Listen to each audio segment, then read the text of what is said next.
So we had to come to you.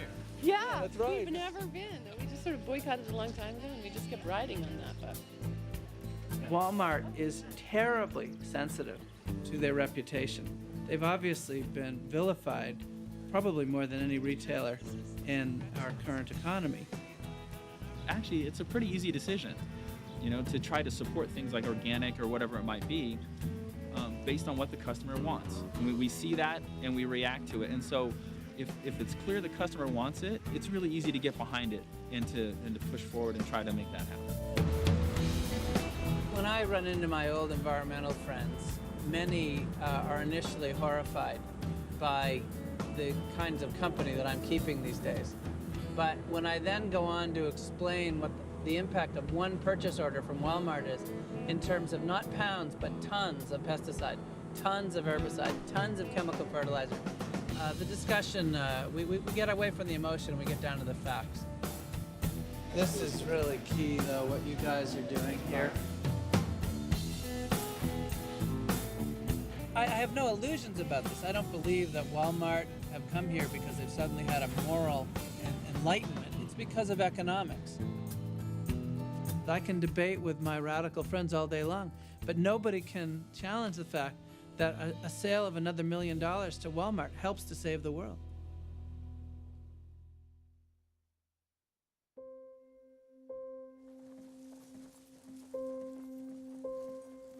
Back around the turn of the last century, the average farmer could feed 6 or 8 people. Now, the average American farmer can feed 126 people, okay? These are the most productive humans that have ever lived.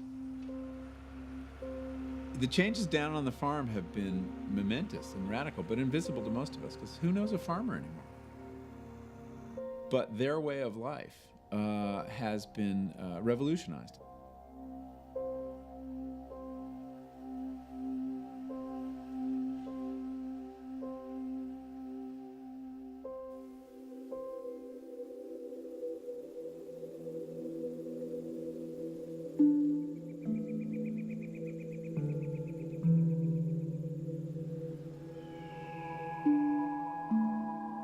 Years ago, farmers started saving their best seeds and planting again in the following year. That's how seeds have been developed. That's how corn was developed from a useless grass for the most part to the extremely productive plant it is today. The idea that any corporation could own a food crop, is a very new idea. And it wasn't until the 1980s that the Supreme Court said you could patent life. And that opened the floodgates, efforts to patent the most valuable parts of life, which is to say, the crops on which we depend. Monsanto's a chemical company. They produced DDT, Agent Orange in Vietnam, and then they developed a product called Roundup. We started hearing rumblings about genetically engineered soybeans that could resist the application of Roundup. When the Roundup was sprayed over the top of it, it killed every weed out there except for this Roundup-ready soybean.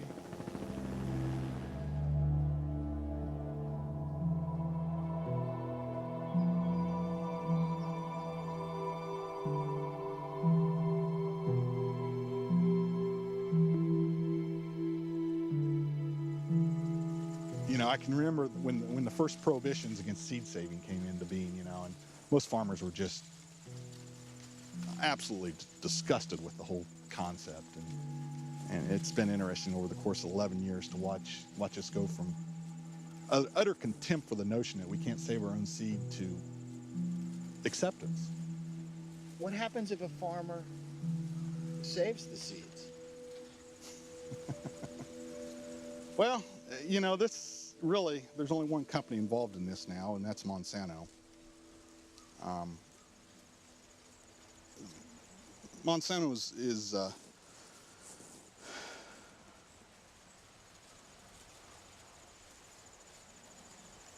they've got a team of private investigators that kind of roam the country, and they've got a little 1-800 hotline they take calls on, and if they get a call and somebody alleges that somebody saved seed, they'll send an investigator out to look into the matter. And you save your own seed, you're going to get a call from somebody from Monsanto.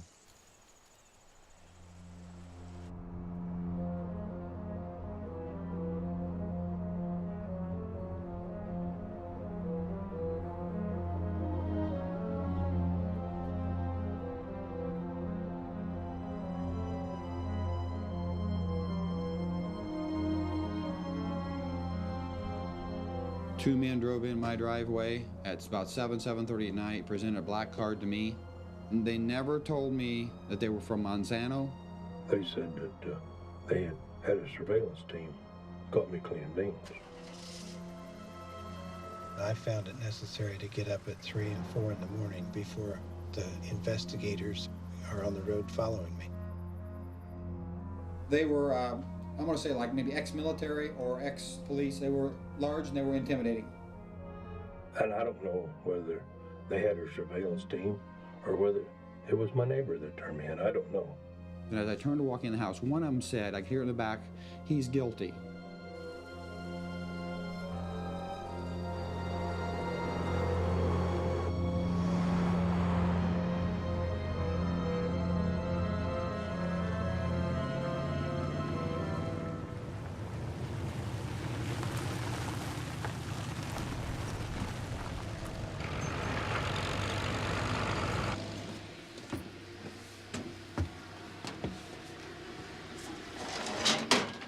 It's a really ingenious device designed back in the 1800s.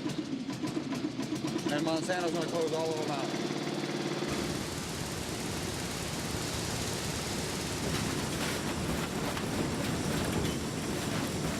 So how many seed cleaners are out there in the country, you think?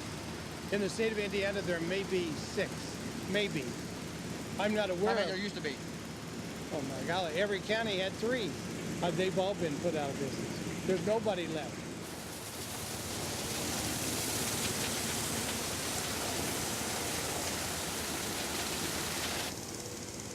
When Monsanto soybeans first came on the market, I just really never switched over. I was getting pretty good yields with the conventional soybeans I'd been using, so I thought, well, I'll just stay where I'm at.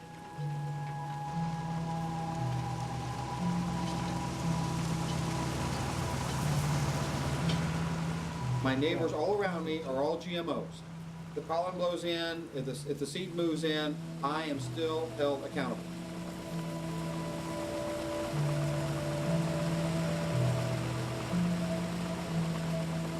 When you genetically modify a crop, you own it. We've never had this in agriculture. It used to be that your land-grant universities, they developed what was called public seed. The vast majority of the plant breeding was actually done in these public institutions. Monsanto's very much like Microsoft. The same way Microsoft owns the intellectual property behind most computers in America, they set out to own the intellectual property behind most of the food in America. Public plant breeding is a thing of the past. There virtually are no public seeds anymore. No, like I said, there's only like 4 or 5 varieties that I can actually plant. Now, I have some of the last soybeans coming out of the state of Illinois. Public variety. Non-GMO, okay. Public variety. But like I said, when it comes down to the point where I can't buy any more certified seed, what do I do? What are my options? I acquired this list that was mailed to me. The blacklist here is Monsanto's unauthorized grower list. Wow. Either farmers that have judgments against them or businesses, or else it's already or it's farmers that have not submitted their paperwork, will not turn over their records. Wow. And that for my case, that's why I'm on there, because I would not turn over my records. Am I on this list? Yes, you are. Wow. I see 2 of my farmers that I work for are on here. This list, now, it comes down to the point where I cannot buy Monsanto products, okay? Right. So it's coming down to what can I plant? Monsanto is suing me on the basis that I'm encouraging the farmer to break the patent law by cleaning their own seed.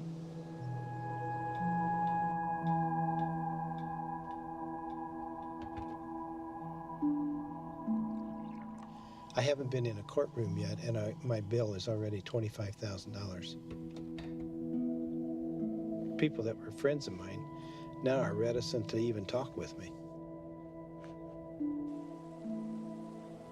We've been friends for 50 years, and now we can hardly be seen together. Right. I don't think I'm really guilty, but it was cheaper to pay the fine than it was to try to fight it.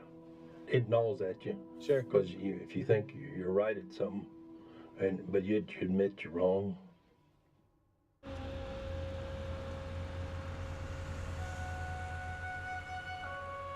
Monsanto falsely accused us of violating their patent and a breach of contract. None of it was true. You go into a market and you find a dominant farmer, and if you can ruin them, you scare the rest into falling into line. My family spent $400,000 fighting the battle. Pre-trial. And we were told it would take another $1 million to take the thing to trial. We settled out of court. The way the system appeared to work to me was Lady Justice had the scales, and you piled cash on the scales. And the one that piled the most cash on the scales and hired the most experts and the ones most willing to tell the biggest lies, that was the winner. That seems to be how our justice system functions now. It's terrible. It's terrible. How can a farmer defend himself against a multinational corporation like Monsanto? I talked to a young man just 3 days ago. They'd been to his farm, and this poor kid, he's just starting out. His fiance was there. I talked to her and tried to give him the best advice I could, which unfortunately the best advice I can give him is try to get out of this thing with your skin intact. Don't fight them. You've got to roll over and give them what they want, because you can't defend yourself.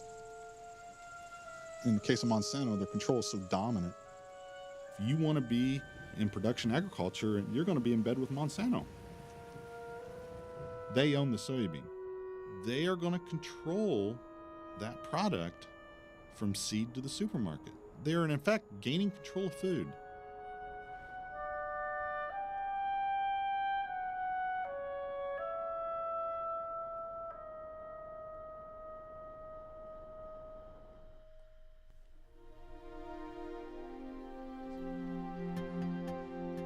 There has been this revolving door between Monsanto's corporate offices and the various regulatory and judicial bodies that have made the key decisions.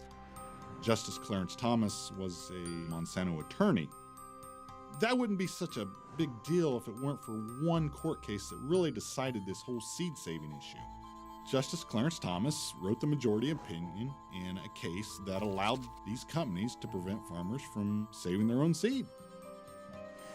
Monsanto had very close ties to the Bush administration and the Clinton administration. And this goes to why we haven't had much political debate over this radical change to our food system.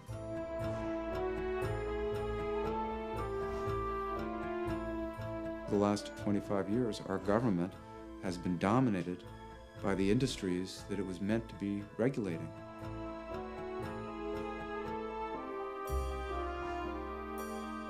The challenge is sometimes you have people with expertise in industry that may turn out to be really good regulators. It's really about what interests they decide to represent.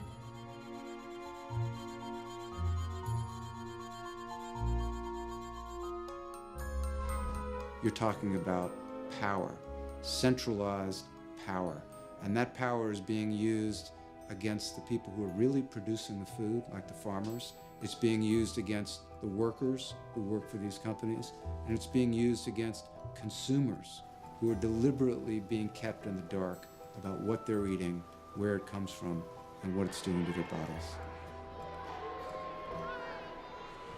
Good afternoon, Madam Chair and members. SB 63 is a consumer right-to-know measure. It simply requires that all foods that are cloned must be labeled as cloned foods. These cloned animals are a fundamentally new thing, but I find it incredible